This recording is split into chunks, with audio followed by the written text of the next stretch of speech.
आज के समय में संत मिलना महाराज जी बहुत दुर्लभ है। ऐसी स्थिति में एक साधक संत सेवा और संत संग कैसे प्राप्त? हाँ देखो, हमको तुलसीदास जी, कबीरदास जी, बड़े बड़े महापुरुष जो हैं, इन पर तो कोई संशय नहीं है ना। हम इनकी छवियां विराजमान कर लें, इनका नाम कीर्तन करें, इनकी लिखी हुई बातें पढ़ें। क्या संत का मतलब सामने ही बैठ करके सुनना थोड़ी होता है। अगर आप रामायण पढ़ रहे हैं, रामायण की बातें मान रहे हैं, तो आप गोस्वामी तुलसीदास जी की पूजा कर रहे हैं, आप गोस्वामी तुलसीदास जी की बात मान रहे हैं। आप कबीरदास जी की वाणी पढ़ रहे हैं, कबीरदास जी की बात मान रहे हैं, तो आप कबीरदास जी की पूजा कर रहे हैं, कबीरदास जी का संग कर रहे हैं। वाणी पढ़ने का मतलब उनका संग करना। तो महापुरुषों के चरित्र पढ़ो, महापुरुषों की वाणी को अपने जीवन में उतारो, यही सत्संग है।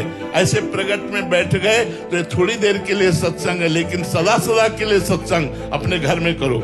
मोबाइल से सत्संग सुनो और जो महापुरुषों के ग्रंथ हैं उनको अपने पास रखो। जैसे आप श्रीमद् भागवत पढ़ रहे हैं तो सुखदेव मुनि से सत्संग कर रहे हैं, भगवान श्री कृष्ण द्वैपायन व्यास देव जी से सत्संग कर रहे हैं। यदि आप गीता पढ़ रहे हैं तो साक्षात श्री कृष्ण से सत्संग कर रहे हैं। आप बड़े महापुरुषों के चरित्र पढ़िए। तुकाराम जी की वाणी पढ़ रहे हैं तो तुकाराम जी से सत्संग कर रहे हैं। आद्य गुरु भगवान शंकराचार्य जी की वाणी पढ़ रहे हैं तो आप भगवान शंकराचार्य से सत्संग कर रहे हैं। ये बात समझिए ना, महापुरुषों की वाणी का स्वाध्याय करना और उसके अनुसार आचरण बनाना उन महापुरुषों की पूजा ही है। सच्ची पूजा तो यही है संत की। रोटी दे देना, कपड़ा दे देना, ये तो बाहरी बात है। संतों की बात मान लेना ही सबसे बड़ी पूजा है।